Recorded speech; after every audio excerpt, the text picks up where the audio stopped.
أما بعد أعوذ بالله من الشيطان الرجيم بسم الله الرحمن الرحيم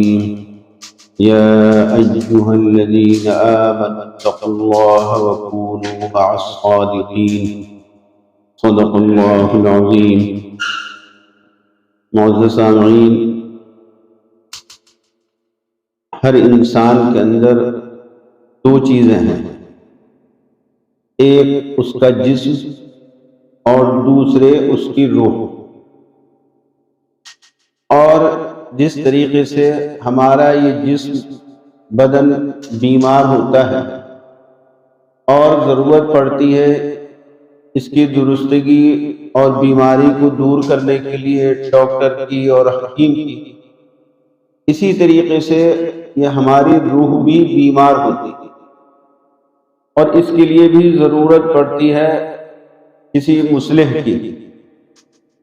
کسی روحانی ڈاکٹر اور حکیم کی، کہ وہ ہماری اس روحانی بیماری کو دور کرے. تو ہم لوگوں کو چاہیے کہ جس طرح سے دنیا کے اندر ہم اپنا ایک معالج رکھتے ہیں، ڈاکٹر رکھتے ہیں کہ جس کے وقتاً فوقتاً مشورے کرتے رہتے ہیں اپنی جسمانی بیماریوں کے لیے، کوئی بدن میں تکلیف محسوس ہوتی ہے اپنے ڈاکٹر سے اس کے بارے میں معلومات کرتے ہیں، اسی طریقے سے ہمیں کسی روحانی ڈاکٹر سے بھی رابطہ رکھنا چاہیے. روحانی ڈاکٹر کون ہے؟ یہ اللہ والے ہیں، اکابرین بزرگان دین. کسی صاحب نسبت بزرگ سے ہمیں تعلق رکھنا انتہائی ضروری ہے. حضرت والا تھانوی نور اللہ مرقدہ نے تو اس کو فرض کے درجے میں رکھا ہے کہ آدمی کے لیے جس طریقے سے اور چیزیں فرض ہیں، اسی طریقے سے یہ بھی فرض ہے کہ وہ کسی بزرگ اور اللہ والے سے تعلق رکھے اور اپنی بیماریوں کا علاج کرائے. اور ایک ملفوظ میں حضرت نے تو علماء کو مخاطب کر کے فرمایا ہے کہ بھائی تم لوگ درس نظامی پڑھنے کے لیے، علم حاصل کرنے کے لیے مدارس کے اندر 8 سال لگاتے ہو، علم حاصل کرنے کے لیے 8 سال لگاتے ہو، لہذا عمل حاصل کرنے کے لیے، عمل کرنے کے لیے تمہیں چاہیے کہ تم کم سے کم ہمارے پاس آ کر 8 مہینے تو لگاؤ. یعنی کسی بزرگ کے پاس میں جا کر خانقاہ کے اندر آدمی کو رہنا چاہیے، اپنی اصلاح کرانی چاہیے، جس کو ہم لوگ عرف کے اندر کہتے ہیں بیعت ہونا، کہ کسی بزرگ سے بیعت ہو، نسبت قائم کریں، ان سے اصلاحی تعلق قائم کریں. یہ ہمارے لیے انتہائی ضروری ہے. لیکن اس میں بھی بہت سارے مفاسد داخل ہو گئے ہیں. بیعت ہوا جاتا تھا یا اصلاحی تعلق قائم کیا جاتا تھا اپنے مرد کی اصلاح کرانے کے لیے، اپنے اخلاق کو درست کرانے کے لیے. لیکن آج اگر بزرگوں سے تعلق قائم کرتے بھی ہیں تو کس لیے تعلق قائم کرتے ہیں؟ کہ بھئی کوئی آدمی پریشان ہے، کاروبار نہیں چل رہا، تو کہتے ہیں چلو فلاں بزرگ سے چل کر بیعت ہو جائے، کام چلنے لگے گا، کاروبار شروع ہو جائے گا. کوئی بیماری ہے، چلو فلاں بزرگ سے چل کر بیعت ہو جائے تاکہ بیماری دور ہو جائے. یا اسی طریقے سے گھر میں کوئی اور پریشانی ہے تو اب پریشانی کو دور کرنے کے لیے تعلق قائم کرنا ہے کسی بزرگ سے، ان سے جا کر کے بیعت ہو رہا ہے. یہ مفاسد ہیں کہ کاروبار کو چلانے کے لیے، بیماری کو دور کرنے کے لیے، پریشانی مصیبت کو دور کرنے کے لیے بزرگوں سے بیعت ہوا جائے. حضرت والا تھانوی نور اللہ مرقدہ انہوں نے لکھا ہے یہ بھی کہ یاد رکھیے کہ اگر بزرگوں کے پاس اس لیے جائیں گے اور ان سے اس لیے اصلاحی تعلق قائم کریں گے کہ کاروبار چلنے لگے یا بیماری دور ہو جائے یا مصیبت پریشانی دور ہو جائے، تو ہرگز ایسا ہونے والا نہیں. بزرگ اس کام کے لیے تھوڑی ہیں، وہ کاروبار چلوا دیں گے یا بیماری دور کر دیں گے یا مصیبت پریشانی دور کر دیں گے. ہاں اتنی بات ہے کہ آپ بزرگوں سے تعلق رکھیں گے، ان سے بیعت ہوں گے، ان سے اصلاحی تعلق قائم ہوگا، تو اگر کوئی کاروباری پریشانی آئے گی یا بیماری آئے گی یا کوئی مصیبت پریشانی آئے گی، آپ ان سے دعا کی درخواست کریں گے. جیسے اور چیزوں کے لیے دعا کی درخواست کرتے ہیں، اس کے لیے آپ دعا کی درخواست کریں گے اپنے بزرگوں سے، تو وہ دعا کریں گے انشاءاللہ اس کی برکت سے وہ چیز دور ہوگی.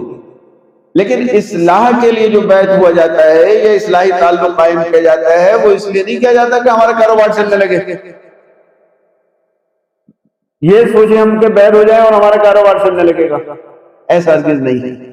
اور ایسے ہی کیا ہوتا ہے کہ ہم کبھی کبھی بیعت ہوتا ہے نام نمود کے لیے، کہ صاحب کہیں بیٹھیں گے 4 لوگوں میں تو پوچھے گا کس سے تمہارا تعلق ہے،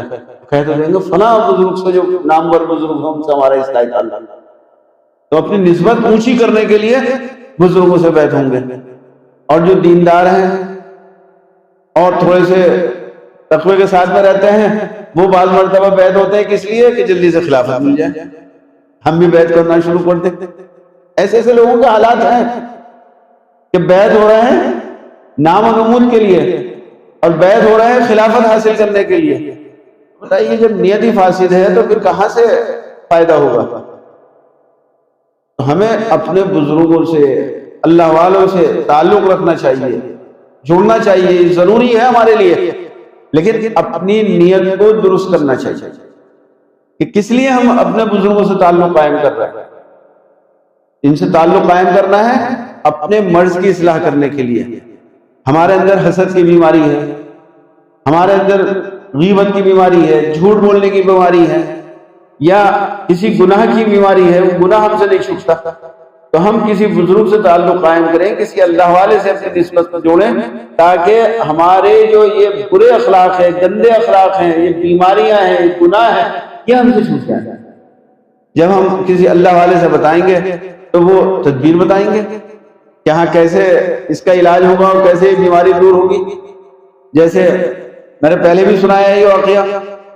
کہ ایک شخص تھے لکھنؤ کے، غصے کے مریض تھے، انہیں بات بات کے اوپر غصہ آ جاتا تھا، کسی نے کوئی بات ذرا سی مزاج کے خلاف کہہ دی غصہ آ جاتا تھا۔ حضرت کو خط لکھا انہوں نے کہ حضرت مجھے بہت جلدی غصہ آ جاتا ہے لوگوں کے اوپر، تو حضرت نے علاج کے طور پر فرمایا کہ دیکھو فلاں جگہ پر ایک صاحب ہیں جو مجھ سے تعلق رکھتے ہیں اور ان کی کپڑے کی دکان ہے، آپ 1 گھنٹہ تقریباً ان کے پاس جا کر بیٹھے، ان سے کچھ نہ کہیں، بات چیت نہ کریں، وہ اپنے کام میں لگے رہیں، بس آپ خالی جا کر بیٹھ جائیں۔ پہلے دن بتا دیجیے گا ان سے کہ میں نے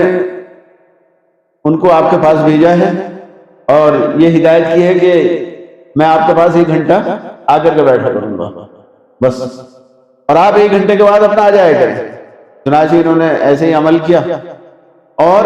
1 گھنٹہ بیٹھ کر اپنا آ جایا کرتے تھے۔ تھوڑے دن کے بعد میں خط لکھا کہ حضرت الحمدللہ غصے کی بیماری ختم ہو گئی ہے، اب غصہ قابو میں ہے، بے قابو غصہ نہیں ہوتا، غصہ بھی قابو بے قابو ہوتا ہے۔ میں نے دیکھا ہے بعض لوگوں کو کہ گھر میں آئے کھانا معلوم کیا نکالا کھانا گھر میں بیوی نے اور ان کو کھانا پسند نہیں آیا تو پلیٹ اٹھا کر پھینک کر کے مارا، یہ کھانا ہے کوئی؟ بتائیے، کھانا پسند نہیں آ رہا، کھانے کے اوپر پلیٹوں کے اوپر غصہ نکال رہے ہیں، کھانے کو پھینک رہے ہیں، یہ پاگل بن نہیں ہے اور کیا ہے؟